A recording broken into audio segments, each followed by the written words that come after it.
Hello, and welcome to the Open Nurses Psychedelic Chat. My name is Wendy Marusic. I'm one of the co-founders of Open Nurses, and it is my pleasure today to be interviewing the new co-executive directors of MAPS, the Multidisciplinary Association of Psychedelic Studies. So we have Ismail Ali, JD. He's been actively participating in drug policy reform for over a decade, informed by half a lifetime of diverse personal experience with psychedelics and other substances. Previously, the Director of Policy and Advocacy at MAPS, Ismail supported the design, building, and implementation of psychedelic policy reform across the country and the world. He co-founded and co-chaired the board of the Psychedelic Bar Association and is licensed to practice law in the state of California. He has advised and is formally affiliated with or has served in leadership roles for numerous organizations in the drug policy ecosystem, including Students for Sensible Drug Policy, Chacruna Institute, the Ayahuasca Defense Fund, and Alchemy Community Therapy Center, formerly Sage Institute. Betty Aldworth is also co-executive director of MAPS, working with colleagues and allies across the drug policy reform movement towards legal and equitable access to psychedelics and healing for personal growth in a post-exhibition context. She most recently served as the Director of Communications and Education at MAPS, and with the communications team, she worked to share MAPS' story with audiences and generate support for psychedelic research and reform through the media. Prior to joining MAPS in 2020, she was the Executive Director of Students for Sensible Drug Policy, where she led and supported tens of thousands of students and young people united to build a more sensible future through reforming drug policies to be rooted in safety, justice, and education. Beginning in 2014, Betty led the organization through its most substantial growth period, and in 2020, she left the organization in its most stable and sustainable position in its 22-year history.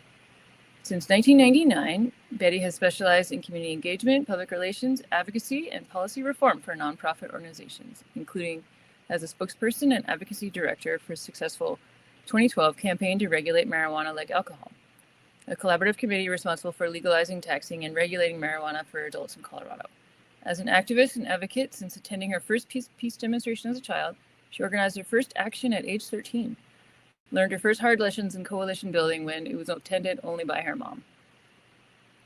She fights to end the drug war, to interrupt mass incarceration, re-engage citizens in political process, and build racial and economic justice. She's also an advisor to DanceSafe and StopTheDrugWar.org, and is the chair of the board of director for Marijuana Policy Project and MPP Foundation. It's my great honor and privilege to welcome Izzy and Betty to the screen here. Hi, welcome to the Psychedelic Chat. Hello, thanks for having us. Yeah. Okay, wait, Betty is muted. Betty's muted, let's see. But she's also super excited. There she is. Hello. Hello. Welcome, thanks for coming on. Thank you. Yeah, so as you know, I was saying yeah, I was saying we should have sent you our shorter bios, but I am glad that the story about my mom got in. That's very cute. Yes, I love that. That's why I kept reading. Yeah. So those of you who are tuning in live, feel free to drop in the chat where you're tuning in from. And so our audience is primarily nurses, nurse practitioners, and nursing students, but we also have the curious public who join in as well. So why don't we start with how you two talk about how did you get where you are? And yeah. Yeah, Betty, you want to go first? Or you want Sure. Me to Sure. So I've been working in the field, as you just said, since 2009, but I've been doing advocacy and nonprofit work my entire career. In fact, I don't think that I've worked for a for-profit company since I was in my 20s, which was a long time ago. So I've been in the field for a very long time, but have been really working on how do we dispel the myths of the war on drugs, the myths of prohibition, and replace them with a vision for a post-prohibition world that makes more sense than the world that we're in. In 2009, that looked like helping educate people about cannabinoids when nobody even knew what CBD was, much less being able to walk down the street in any town and get some. For a long time, that looked like supporting SSDPers like Izzy, which is where we met more than 10 years ago now. And about 6 years ago, I got dragged kicking and screaming to MAPS. Where, I'm actually very glad for it, obviously. Here I am Totally still. suffering over here. Right. So we're totally suffering over here. Yeah. Yeah. But was recruited in to help, with some of the communications work and around how do we help people understand what these treatments are and what they mean and why psychedelics shouldn't be prohibited more broadly, and regulation and decriminalization and legalization were a better option. So been doing that for 6 years now with Izzy. In fact, we're almost at my 6-year anniversary. And about a year and a half ago, we were tapped to serve as intermediaries and were announced last fall as EDs proper, no interim. And we can chat a bit about where we're taking MAPS and what we are hoping to do with it in a little bit here. But Izzy has a very, very interesting origin story too. So, all right, let's hear it. Yeah, I can share a bit. I mean, I always think about how, and I'm sure this is true of some of your audience, like that what led us to our work or our purpose or so on, like sometimes different things show up in different days, and like, the little milestones that led to where we're at today, sometimes like some stick out more than others. I'll say, first off, thanks so much for the invitation. I'm really glad to be here with y'all, and glad to be here speaking with Betty. Sometimes, in this co-ED role, sometimes we do things on our own and like kind of have the conversations, and it's nice to be able to also just be in it together, because on a day-to-day we're really working like constantly back and forth together and doing so many different kinds of things kind of in this role. But let's see, what sticks out today in my origin story is that I first actually encountered MAPS when I was 15 years old in this app called Stumble Upon, which like in the early 2000s, you could like hit a button, it would just like take you to a website. And like my interest that I would list, it was like drugs and like altered states and being high and like just like all the things. So eventually I came across MAPS at 15. And it was really in this period. I grew up in Fresno, California, in the Central Valley. My parents are both immigrants, and I was very much someone who, like Betty, was actually exposed to the sort of like activist world and the world around, specifically, working toward peace very early, at an early age. So like my parents kind of exposed me to the anti-war movement really early, and a lot of my kind of early political socialization, I like to say, was around kind of international diplomacy and how the U.S. kind of operated globally, and how that impacted like my parents, and the fact that my father came from Pakistan and my mother from Colombia, and how they ended up here and why they ended up here. So there was these big kind of like themes that sort of came up as a teenager. Meanwhile, I was living a total double life, just experimenting and trying out stuff. And eventually, by the time I was in my early 20s, I realized that what I thought were two different things, like international geopolitics and drugs and the war on drugs, were actually like one big thing. It was actually not two separate issues, but that there was a big link there. And that was now about 15 years ago. And I started working at MAPS immediately after graduating I was actually still in law school. I was still volunteering. I was still finishing law school when I joined MAPS as a volunteer. I've been at the work for, including that time, almost 11 years. And to Betty's point, we'll probably add that unlike a lot of people, so Students for Sensible Drug Policy is this organization that works with students across the country and world. And most people encounter Students for Sensible Drug Policy as undergrads. And I was one of the, not super unique, but more rare students who discovered SSDP as a grad student, because I was in law school when I encountered them. So it was cool because by then a lot of my kind of both experience and my perception of drugs, drug policy, how these things all fit together had sort of been not fully established. I still had a lot to learn and still have a lot to learn always. But it was a good time because, at that point, I joined the board. Betty was already the executive director of the organization. And we got a chance now, almost 8-9 years ago, to work together in this sort of like, you know, executive way. Although I feel like I certainly know a lot more than I did then, and I imagine Betty does too. So it's been a cool arc, and I'm grateful that we get to work together now in this context. Yeah, that's great. For those of us people tuning in who don't quite know what MAPS is, why don't you tell us what MAPS is? Yeah, and what it's doing. Yeah, I can maybe riff on that. Well, so going back to the story I just told, when I was 15 years old, I stumbled upon this website that was like doing all of this really cool stuff. MAPS is the first organization. It was founded in 1986, a nonprofit that was founded to bring legal access through medical, cultural, social transformation for psychedelics and cannabis. And when I first came across MAPS, I know this now, that it was very early in the stage of doing the kind of front edge of drug development and clinical research with psychedelics for the treatment of, in our case, PTSD. Now, in retrospect, I can see how MAPS fits into this larger arc of psychedelic research, policy, transformation after kind of the modern war on drugs, and how it fits into this larger story.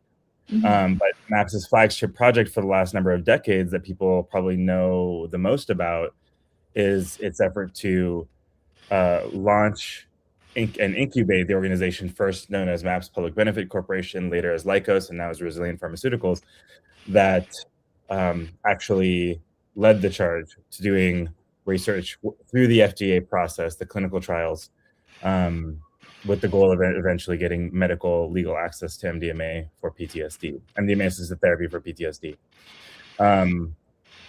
Now, all I can say is we're in this interesting era where the organization that MAPS incubated has now spun off. It's in its own kind of lane. There's this whole process that it's going through.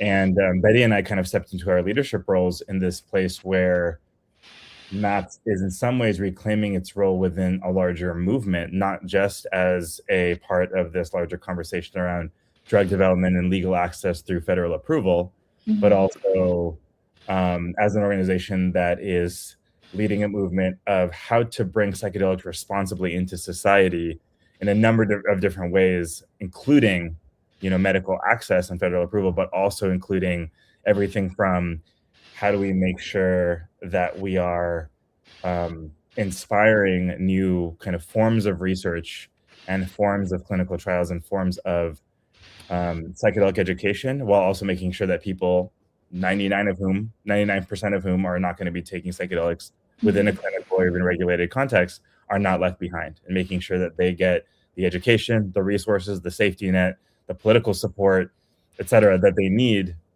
for a safer, more responsible world. So yeah. Today that looks like hosting psychedelic science, which is, I hope you can't hear the food processor going in the background. Oh, good.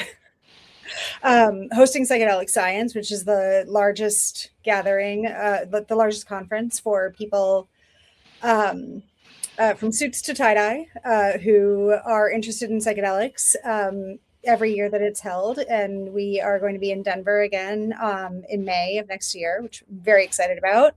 Psychedelicscience.org. Go sign up to be a speaker or get your tickets. It's all starting to happen. And that's a place where I think we see many of the seeds that we plant and tend throughout the year sort of sprout, right? New relationships are formed, new partnerships, new ideas, the next steps for the psychedelic field sort of come out of that experience in a lot of ways, because we spend the rest of the time, time between the biennial conference, creating a network and connective tissue throughout the field, right? Making sure that folks with great ideas have those ideas published through our bulletin, that folks with interesting ideas for research have a bit of intellectual and strategic support, as well as sometimes some funds granted in order to make that happen. developing resources for people in community who are using psychedelics or who are supporting people through integration, like our integration workbook that we've distributed 20-something thousand free copies of, right? There's so many different ways in which we are helping to, as Izzy said, underlying it all, bring psychedelics to the next stage, whatever that may be, and have been doing the same for 40 years, right? Doing the same, moving psychedelics along into a more sensible and appropriate regulatory, cultural, and medical space than they have been, than they are today. Mm-hmm. So it's a brief, very, very brief overview, but lots of details in that we can talk about. And I guess I should jump in right away and say that one of the things I'm most excited about right now is developing our therapist training program. So the folks who are doing who did MDMA assisted therapy in the phase 3 trials, the phase 2 trials, and the phase 1 trial, or well, I guess phase 2 and phase 3 trials, are some of the most experienced psychedelic assisted therapists licensed in the world. And I'm very, very excited to be working with them on redeveloping some of our curriculum and getting ready to expand our training program, I hope, next year. And bring this training that was used in the MDMA assisted therapy for PTSD trials to the US, help steward that legacy for Michael and Annie Mithofer. I know that Annie's been on the show at least, and Bruce and Marcella, and others who were so involved in the origination of this treatment, to be able to help ensure its legacy and that it holds its place alongside other potential ways that are important for treating people with these very powerful tools, the appropriate care and qualifications. Cool. So maybe tell me a little more about I guess you're still developing the new training. If we have nurse practitioners, people who want to get trained, what might that look like, or where would they go for more information? Well, I would say sign up for our email list at maps.org. And there's actually a particular sign up for people interested in the therapist training. So you can get on the list that is specifically notifying people about those events. And one of the things that I think is very exciting about this project is that, the treatment style of the MDMA assisted therapy for PTSD is in some ways an integrative therapy, right? In the non-psychedelic world, what that means, although you all everybody watching probably knows this already, but it means that therapists might be trained, or mental health care practitioners might be trained in a variety of different styles and then use them as appropriate with the client based on the client's needs, right? So folks might be trained in all sorts of different styles or modalities and then come through our training to get the specific knowledge about interdirected therapy. And then they are able to, then specific training about the substance that might be used. And then they'll be able to become qualified through clinical consultation to deliver these treatments in a regulated context, right? So whether that's that they are nurses who are looking to receive licensure or have received licensure in a state legal system, but who would like to have additional training after that, or whether it's folks who are hoping to be an assistant or the second therapist, the second treatment provider in the FDA regulated model. If that model does in fact require,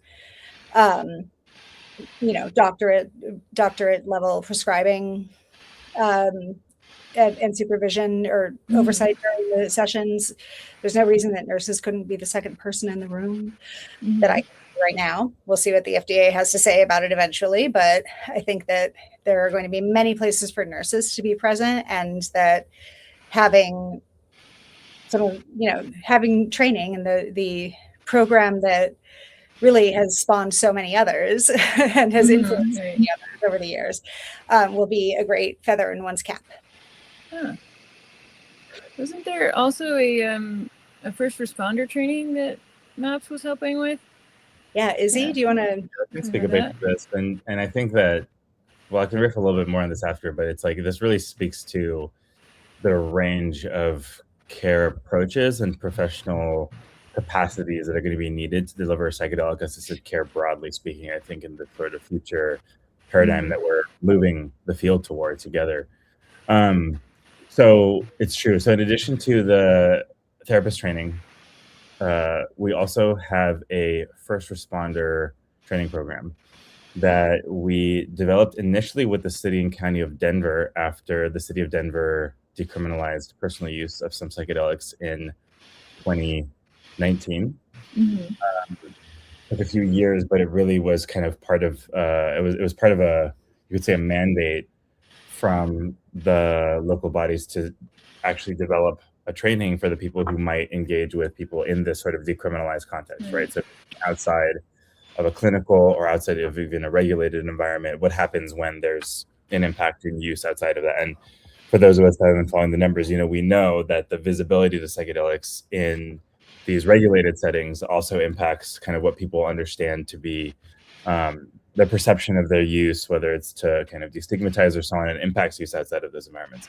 So the first responder training was really developed with this in mind, with the idea of kind of improving the safety net for people who are utilizing psychedelics outside of these controlled environments. And in the very rare but occasional case that there is an adverse event, or what people kind of call an adverse event that really gets severe, a crisis event, to make sure that the people who are tasked with responding to that, who would be tasked with responding to any kind of mental health crisis or need outside of a clinical or regulated or controlled environment anyway, actually have the skills to do that. And one of the nice things is that we have multiple modules. One is for law enforcement, one is for like EMTs, emergency medical practitioners, and then one is for, because in the state of Colorado you have mental health co-responders. The whole kind of theory there is that being able to de-escalate a mental health crisis, again, whether it's psychedelic or otherwise, is an important part of building trust with first responders, and also making sure that an experience that is sometimes among the worst that people have in their lives, when there's at a crisis point where they're engaging with first responders for whatever reason, actually can at the very least have some, at least certainly reduce the risk of a really bad outcome, but in the best case scenario, actually be supportive for the people that are going through the experience. So we have two awesome partnerships that would be cool to mention now. One is with Ohio State University and the Peace Program, which is to develop additional material. So we developed these videos that we've shared with first responder agencies in different parts of the country. And we have a partnership with the University of Ohio that actually has funds from the state of Ohio to develop harm reduction materials, including additional kind of crisis response materials. And then about a month or so ago, we just announced a partnership with the entire state of Colorado. So the program that we developed with the city of Denver has now been delivered to the entire state of Colorado. And I just met one of the members of the Colorado agencies when I was in Denver just a couple of weeks ago, and learned that the process of delivering those trainings to the different agencies across the state has started to happen.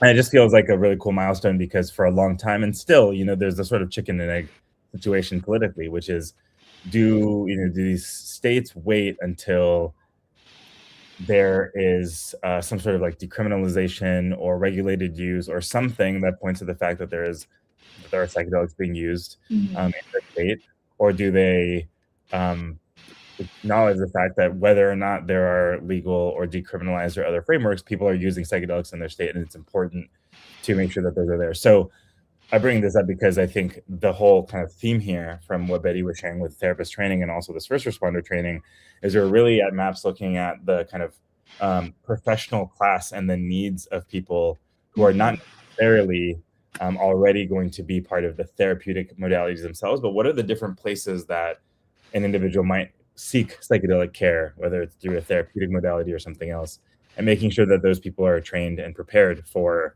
whatever the next phase is. Yeah. There's probably a lot of overlap. The stuff in the training would work for people on cannabis as well. Right? Cannabis and, so as that's rolling out, the same Mhm. skills to handle somebody who's, uncomfortably high.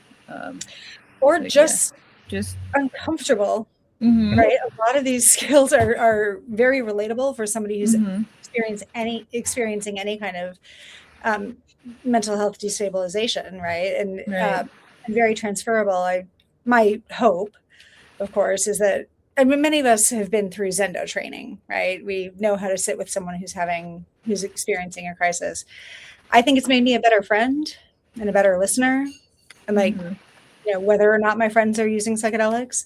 And so my hope is that, trainings like this propagating out through the world will make people better equipped to meet people where they're at, which is Mhm. really so profoundly important for harm reduction broadly, whether we're talking about psychedelics or stigmatized drugs or mental health concerns or somebody's having a really bad day. Yeah. So, what do you feel about the future of MDMA? Ecstatic? Sorry, we crack ourselves up. So let me preface this by saying that we don't have any special information. We don't, any connections between MAPS and Resilient are, not operational by any means. Like we aren't involved in what they're doing now. We do still own a small part of Resilient, but it's, we aren't actively engaged there, but we are obviously watching it very closely. And so there are a couple of different things that could happen, as it turns out, when the FDA, I guess folks probably don't need a lot of background at this point on the process with the FDA declined. Okay, yeah. So after many 2 decades of study and 2 phase 3 trials that had tremendous results, the FDA declined to approve MDMA in August of 2024, which was shocking to many, including us here at MAPS, and was confusing as well, because there were a lot of things that were cited as reasons for not approving. As it turned out, the response letter was ultimately published by the FDA, and you can read it online. But it was confusing because a lot of several of the critiques were about things that we had negotiated with the FDA previously, like the dosage amount and what would be used as a placebo, and lots of details that we don't need to get into. But so one of 2 things is going to happen. One, either the FDA is going to say you have to do everything in the response letter in order to resubmit, which includes conducting another phase 3 trial with different criteria, different protocol.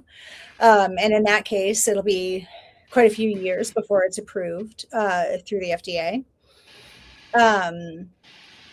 However, it's really rare, as it turns out, that the FDA requires a drug company to do everything in the response letter prior to resubmitting. Usually, the drug company will go in and have a meeting, renegotiate, negotiate the terms of a resubmission with the FDA, make sure the FDA is satisfied with the safety and efficacy that's shown through the renegotiated terms, and will allow the company to resubmit. My hope is that is what the FDA has told Resilient, is that, Resilient was required to conduct an independent third-party review of all the videotapes of all of the studies. One could imagine that they could watch those for adverse events, for adherence to the protocol, for all of the things that the FDA wanted to see more evidence of, and could assess the video rather than actually conducting another phase 3 trial in order to get some of the information they were looking for. And if that's the case, and if, then it's entirely possible that we could see Resilient resubmit any day now, anytime now.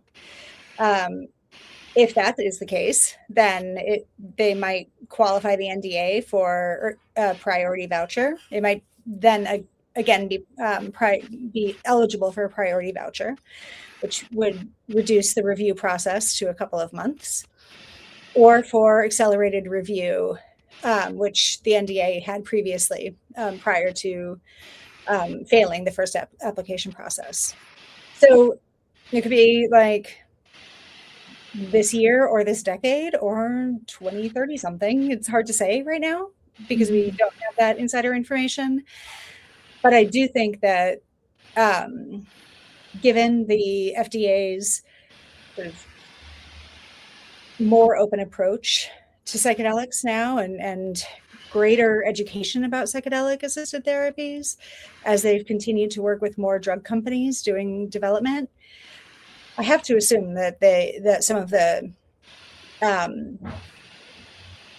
the perspectives on things like double-blind studies and maintaining the double-blind, and like, do patients know whether or not they've received the drug, that they're more educated over there about a lot of these things, and it might be an easier path with just some additional data and more education.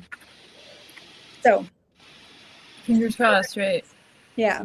Yeah, so there's a lot of hours of videos for them. They're going to review all the videos from all the trial or all the phase 3. 42, I think it's an average of 42 hours per participant in the trial, and there were about 200 participants across 2 trials. Okay, so yeah, that's a lot of video. Yeah. Interestingly, some people say, oh, that's such a small sample size, but that sample size is actually based on statistical analysis, right? They wanted to, when the FDA, through the breakthrough therapy process, you can go negotiate with the FDA about about your study protocol, which is what we did.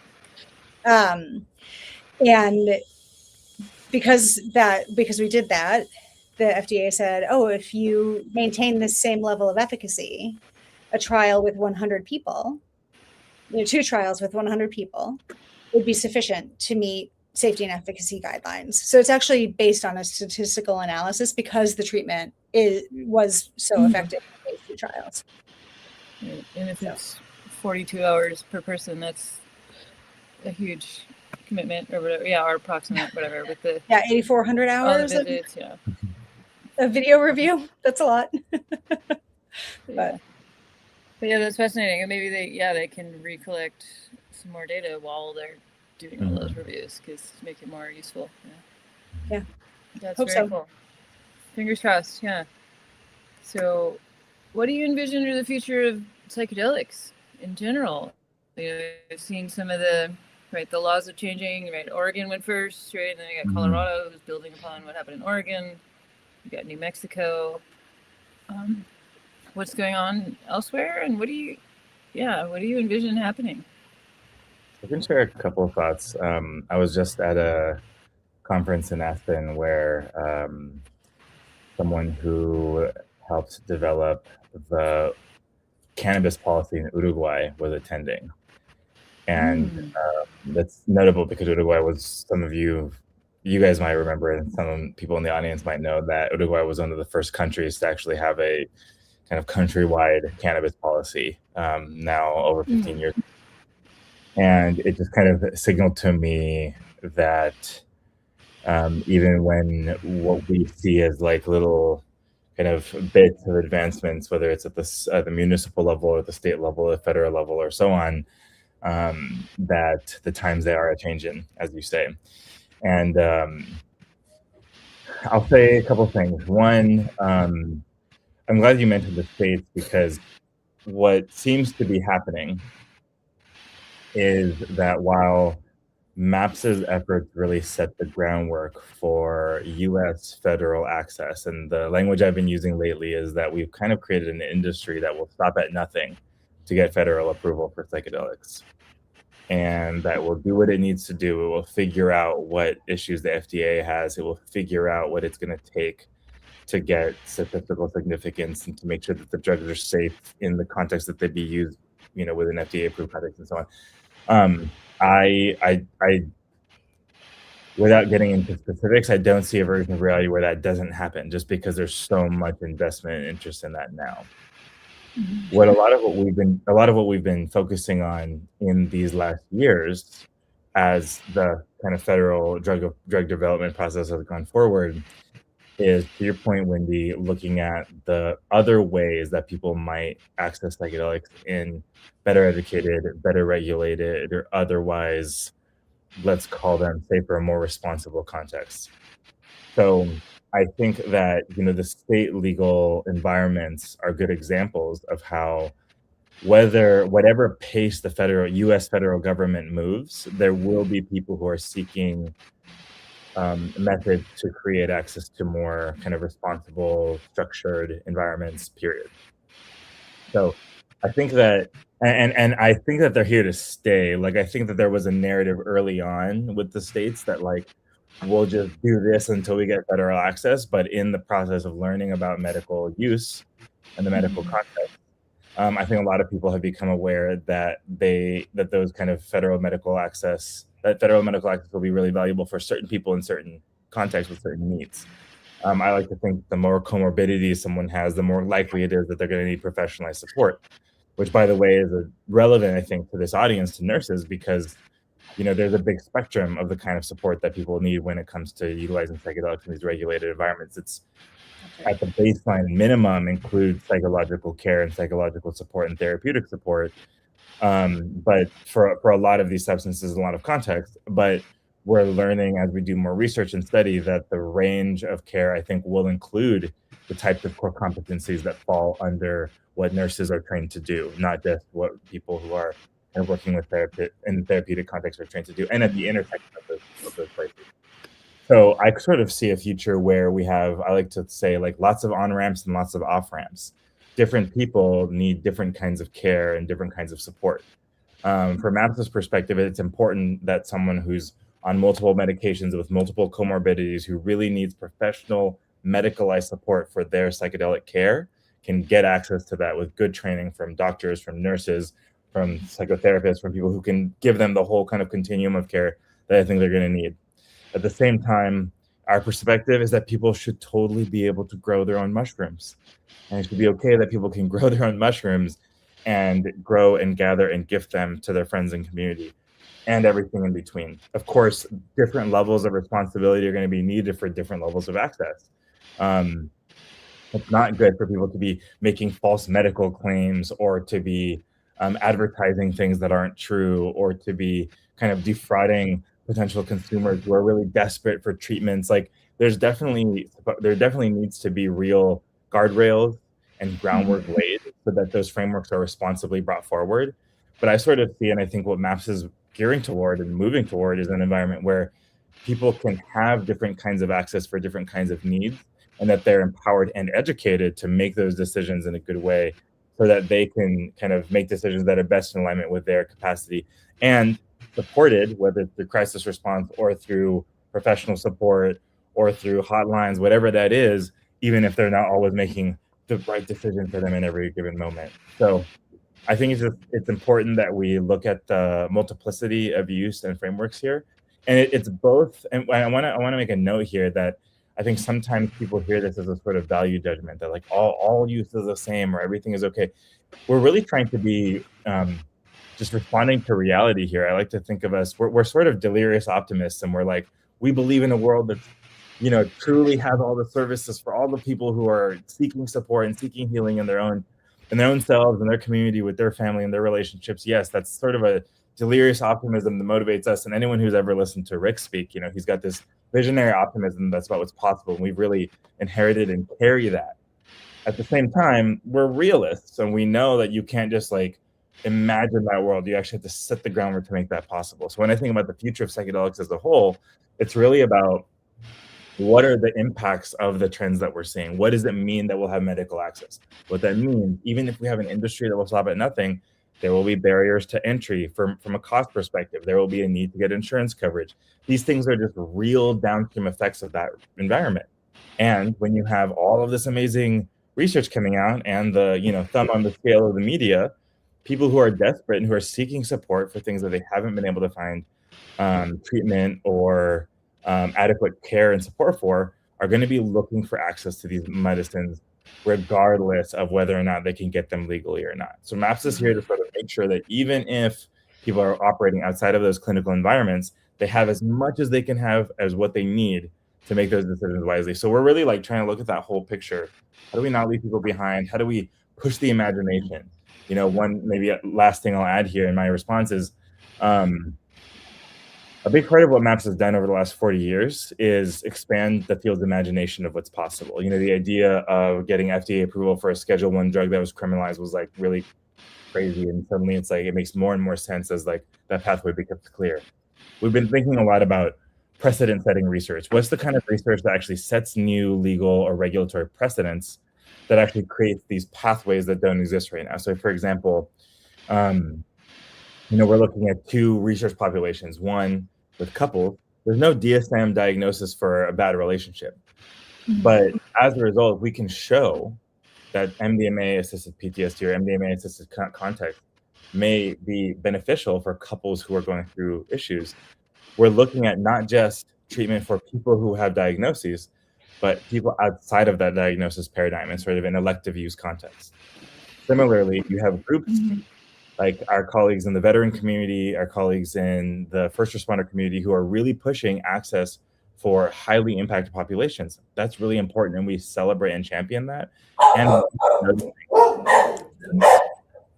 happens when the dogs start barking? I'm just kidding. What happens when people who don't have the same political capital, people who are formerly incarcerated, for example, highly traumatized population, get left behind? So we're looking at what kind of research paradigms would be necessary for people who might not immediately get the benefits of the progress of psychedelic therapy. How do we make sure that those people aren't being left behind so that we can really make sure that whatever progress we're able to build together is equitably distributed across the field? So that was a little bit of a directional response, but it's really like, how do we tell this bigger story that takes on the momentum of psychedelic therapy, of psychedelic research, of this potential of psychedelic care, and ensures that other people and that people across the board are able to access that. Right. So what what perils do you see with this mainstreaming psychedelics now? It's amazing and it's also kind of scary. You serve as education to try to combat that, or what do you see? I think maybe riff just is it, you want to go for Betty? No, go ahead. I'll just riff from that last answer and then I'll pass to Betty, because we think about this a lot and we talk about this a lot, which is like, it's a big responsibility to be in a position to be advocating for something. And I think probably less so with this audience, but one of the things, especially early in my career with MAPS, started 10, 11 years ago, is that we had to dispel the kind of the assumption that we were evangelists for psychedelics, that we're just like, everyone should do them. Psychedelics are awesome. And we do think psychedelics are awesome, but they're not awesome for everyone, and they're not awesome for everyone in every context. So I think that when I think about the perils, a big part is, like the joke that for a long time it was like, not quite such a fan, but you're kind of pushing a boulder up a hill to like destigmatize and to help people understand that there's potential beneficial uses. And now the boulder's sort of running down the hill, and we're like, we should probably put in some speed bumps to make sure it doesn't happen so fast that consumer protection or public health or these other really important aspects aren't being, bulldozed in the process there. So I think that it's partially is the peril, but partially it's like, I think of it as like, what is the appropriate pacing for responsible onboarding of it? Like, even if there's a huge amount of need, it doesn't mean that we can just like unleash these medicines onto society with no additional support, as fast as they can go. Like, I'm not someone, I don't think, we're not people who are like scale by any means possible. It's really about like, what is the responsible pace that we can do that at? So I'll just I'll say that. And I have a whole riff on psychedelics and consciousness and AI and stuff, but maybe I'll save that for the end of the conversation. And I think a lot about what do psychedelics look like in community. For those of us who are who have had the experience of or have had difficult experiences, we know that, and I'm one of them, right? The depersonalization can be really scary. The sense of some of the looping and the things that happen when you're in the midst of a difficult experience can be really hard to cope with in that moment and in the weeks and months afterward. There's a critical period, right, of the critical learning period in the few weeks after a psychedelic experience where it's so important to make sure that you're being intentional about what you're bringing into your field, right? Who you're interacting with and what you're telling yourself about the experience and how you're processing the experience of being on a psychedelic. And that's true whether it's in a clinic or on a dance floor, whether your psychedelic experience is in a clinic or on a dance floor, and or in like your neighbor's living room or whatever it might be. I think that one of the things I worry about most as we're looking at the interest in psychedelics increasing post-approval, as they have been for so long, and the level of access, these are going to be very divergent paths on the graph, right? Access is going to grow very, very slowly. Interest is going to continue to grow very, very rapidly, which means that many people will be seeking treatments outside of a regulated context and from people who may or may not be qualified to provide it. And how do we help consumers and communities navigate that? What sort of tools do people need in order to choose a qualified practitioner if they're going to go outside of the regulated space, whether that's state regulated or FDA regulated? And then how do we continue to build state-based regulated models that are going to meet so many of these needs that the FDA regulated model can't or won't for many, many years? Mm-hmm. So I think that there's a lot of work to do. People are talking a lot right now about systems readiness. How do we make sure that Medicare and Medicaid and hospitals and community-based mental health care clinics and wraparound care, all of these different types of places where people receive care are ready for psychedelic assisted therapies to be through the FDA. I think about how do we teach families about what happens when someone comes home from psychedelic treatment and what that person needs and how things might change and how do we support them. I think about how do we make sure that people who are seeking these treatments are equipped to make the best possible choices for themselves outside of the clinical or the FDA regulated or the state regulated context. How do we make sure the first responders are ready and like communities, that our world is ready for these treatments to be more available, more desired, and somewhat more available. And if I could say one more quick thing about that, it's like, I imagine some of your audience was worried for a minute where like the momentum was building so fast that there was a real sort of like hype machine element to it, and especially in the early 20s. And I think while, with the FDA decision for MDMA assisted, therapy for PTSD, for the interesting kind of stop and start we're seeing at the federal level, for like enthusiasm in some ways, but not in others, like, I actually feel like if I look at all this like in context, it's okay that we're not moving as smoothly or as quickly as some people hope, including myself at some times, because we really are learning so much about how to responsibly deliver this care in a regulated like adult use or medical setting. Like, it's one thing to say that we have decades or centuries, or in some cases thousands of years of experience with certain, whether traditional or indigenous or other contexts, that you have this experience. Like, that definitely exists. But what that looks like as applied to our sort of Western medical paradigm is in fact a question that we are still finding the answer to. So I spent many years being disappointed at how quickly things were moving and weren't. And I think over the last few years, especially, I started to see the wisdom in going at a more kind of consistent pace that's more appropriate for the carrying capacity of the field. I think it's actually not a good thing for psychedelics to be part of like a hype machine or part of a trend. And I think it's okay for psychedelics to be moving towards something that's just like, how do we do this in a responsible way that doesn't have the same flashiness as some of the stories that we'd like to share and tell, but like where we. Right. It really did feel quite imminent, quite quick a few years ago. Totally. Right? It was all coming. I'm not saying we don't want it to move forward. Of course, like we do, but it's like there's nurses were jumping on board, and all the training programs that sprung up, but there's still no clear answer, right? Like we don't, like, great, how do you become a psychedelic therapist, right? What are the qualifications? Right.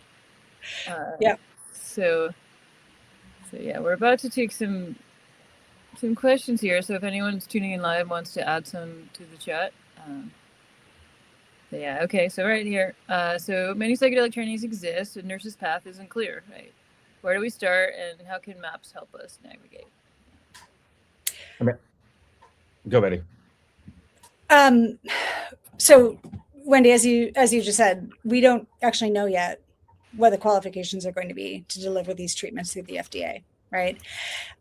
So I can't in good conscience say, oh, come to the MAPS training. If you've got experience with behavioral health, you're welcome to come and you'll be able to use this professionally.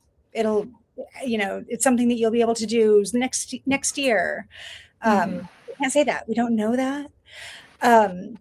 And I think that particularly in state-regulated models, there will be, broader opportunities because the qualifications usually don't require an MD or a PsyD.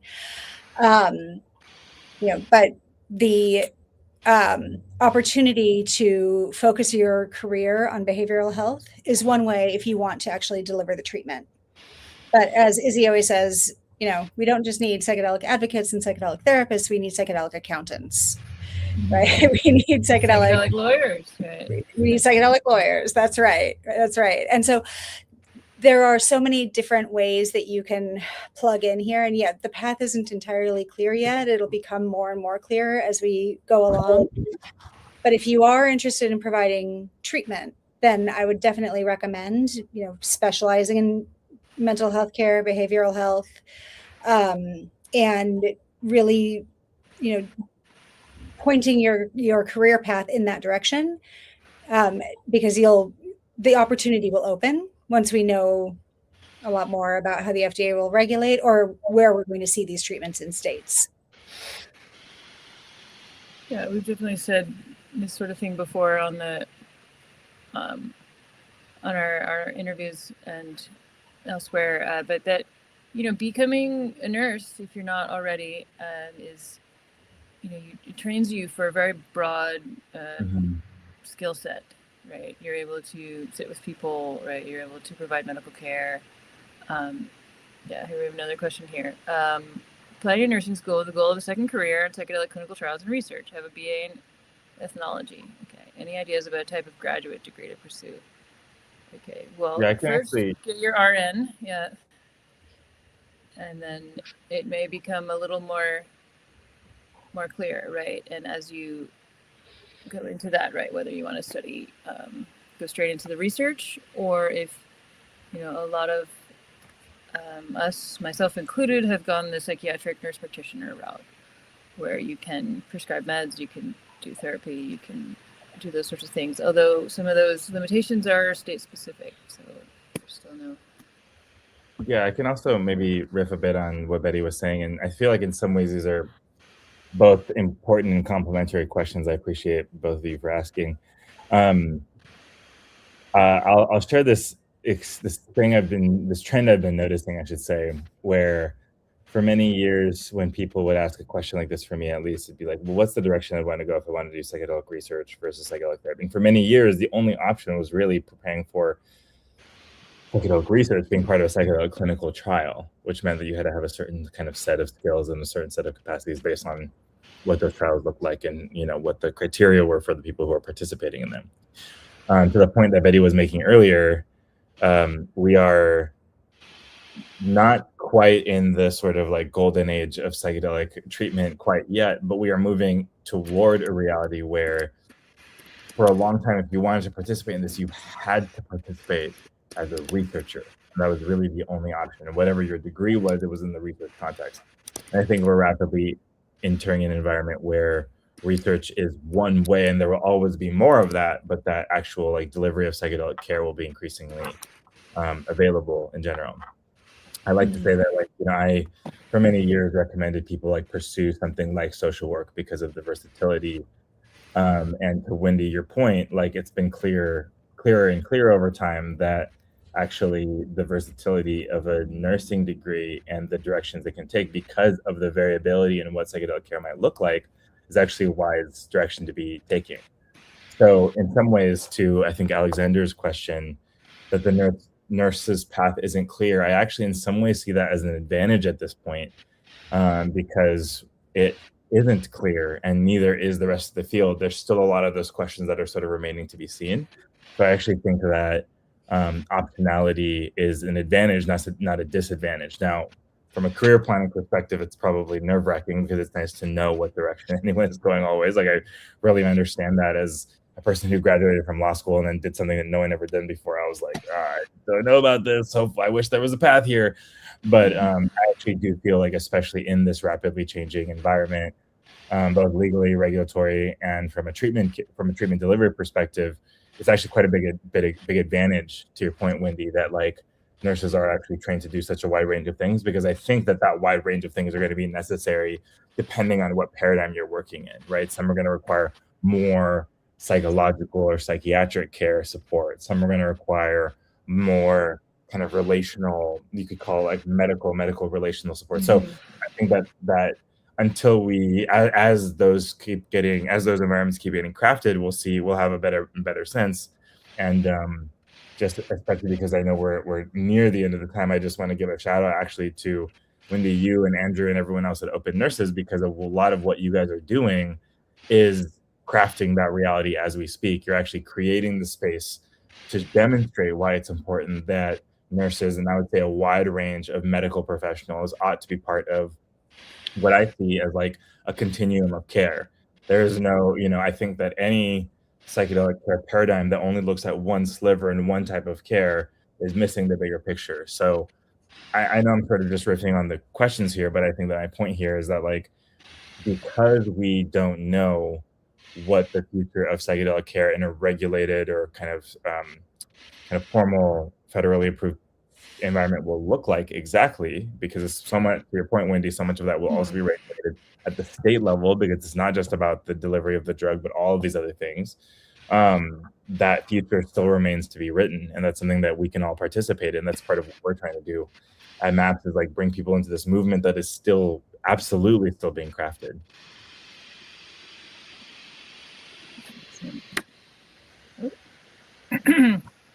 All right, it's a long one here. A lot of the psychedelic trials run by other psychedelic pharmaceutical companies have replaced therapy with support, maybe because of the FDA's inability to assess psychotherapy. Do you think this is a problem, or does it potentially increase access to psychedelic treatments in the future? Yeah. I have a very spicy take on this. Do it. Okay. Ooh. Read the protocols. It's basically the same thing. The support is essentially the same thing.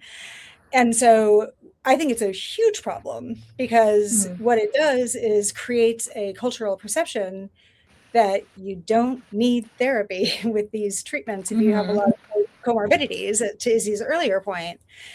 Some people really do need psychological treatment in order to have a positive outcome from these therapies. And if we pretend that that's not necessary, I think that it puts people at greater risk. And in fact, when the FDA initially recommended that then what was then Lycos, now Resilient, run a trial with an arm where people were not receiving therapy as one of the controls. My initial response was, well, that's unethical for people with severe PTSD. The dogs didn't like it either. So yeah, and is that semantics, right? Saying, right, psychedelic. How are they defining, right, psychedelic support, right? Well, it's semantics until it's a term of art, right? And I think that's the thing. It's like, I think in practice, whether it's psychological support or psychological or therapy, like I think that has more to do with, what's happening in the moment. But to the question, like what is like the minimum type of support required? Yeah, like insofar as there will be, accountability or adherence to these sort of protocols or these best practices post-approval, I would say it matters insofar as it matters insofar as it impacts outcomes. And my personal take here is that like different types of, as a non-clinician, obviously from my perspective, like is that different types of diagnoses or indications require different kinds of support, and the measurements you're using to determine success are going to be different. Like relational trauma is different than like an acute single issue trauma that has to do with like a car accident. And it's like, it's not that one is worse or better than the other, but the types of care that's applied to that environment, to that situation, is going to be different. So I'm not so much a generalist as I am like I don't say perennialist. I don't know. I need to think of a term here, which is that like different needs require different approaches. And like, I think that to, I guess, directly answer that question, it's that like sometimes support is what's needed and sometimes therapy it's what's needed. I think that what's important is that the practitioner has the range of option to decide from their professional kind of vantage point what is best suited for the patient. And I think that the patient should have optionality to the extent that they can to seek the kind of support that they believe that they're going to need, and that might change over time and so on. So to me, it's much more about like the optionality and the capacity for adaptability in an environment as opposed to like a rigid adherence to a specific type of framework, because different medicines require different needs and so on. So right, they could potentially take away the requirement, like allow nurses to maybe be doing more of this, right? You take away the word therapy. Exactly. Yeah, totally. And I really think that there's advantages in both directions. I think I don't like the idea of removing a sort of psychological element. I think that the idea that there isn't a psychological element is quite silly to me, but I don't think that, maybe just to say that like therapy itself is a term of art that's protected in some places and sometimes not. So sometimes I think about capital T therapy or capital P psychotherapy, right? Therapy, lowercase t, which is about. So that's sort of the way I look at it, which is like, yes, there should always be a therapeutic element. That feels very obvious. There should be some kind of support, no matter. But like whether it's called this or that, to me is a little bit more of like, about the medical. Yeah, it's more about like the term of art and what's going to be required. Because what we don't want also is a bunch of people saying who are untrained or who are going to make it worse because so. Right, just because you're a therapist doesn't mean you know how to do psychedelic therapy. Right? I like to say this all the time. I know people who barely graduated from high school who are incredible when they're sitting next to someone going through a challenging experience, and I know plenty of PhDs that I do not want anywhere near someone who's going through a crisis, and vice versa. So it's not to say that degrees or these things don't matter. I'm not trying to just like totally flatten that out, but that it's really about the capacity, even more so I think than the letters or the training specifically. I know that maybe that's my version of a spicy take, but right. So this is our traditional last question here. Nice. Yeah. So if you could go back and give your younger self a bit of advice, what would it be?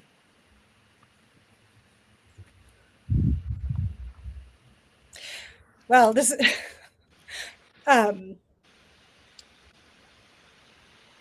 let you all in on a bit of what's going on in therapy for me right now. It would be, don't be so hard on yourself. Like, you're doing the best you can. You're always going to be doing the best you can at any given moment, and be kind and to yourself. As kind as to yourself as you are to others. And if I could have told myself that every day throughout my 20s, I think that I might not be in therapy so much today. No. Yeah, I'd still be in therapy. Everybody should be in therapy. But yeah, no, that is the thing that I am really, having just turned 50 and being in a reflective place, be kind to yourself. You're doing the best you can. Yeah. I think mine would be, this might be kind of gendered, honestly, but it's like, you never know as much as you think you know. So don't act like you know so much, because you probably don't really know that much. But So, yeah, Betty's advice is really good too. I could have used that as well. So, but yeah, the humility and faith. I was actually in Izzy's last answer. I was thinking, like, have humility about your limitations. How do you know, like, the best psychedelic therapists are people who are really humble. So yeah, it's really relevant, Izzy. Leave space for what's emerging. You know, you don't always have to define or control everything that's happening. Yeah. Awesome. Well, thank you so much for coming on here. If people want to get more info, they can go to maps.org, right? Or links. Check out maps.org. If you haven't already, join as a member. We have awesome programming for our members who join as monthly donors. If you haven't already been out there, definitely look at Psychedelic Science. We're doing it in the first week of May next year. It's not happening in June like it usually is. It's a little bit earlier. So check it out. psychedelicscience.com has a bunch of information. We just .org. I literally always make this mistake. I'm so sorry. Literally just a week ago, or maybe it was I think it was last week, we opened up the submission portal. So people who are interested in speaking, that just opened, fresh news. We'd love to get some nurses on there. Yeah. We'd love to get some nurses out there. Absolutely. We'd love to have a panel or two on the topic and like the various cross multidisciplinary issues there. So maps.org, come through. We'd love to see you. We'd love to keep this conversation going together. Yeah. Awesome. Thank you so much. And we'll see you around. Thank you so much, Wendy. Thanks. Great to see you and hang out for an hour. Thanks so much. Thanks. Right on. Right.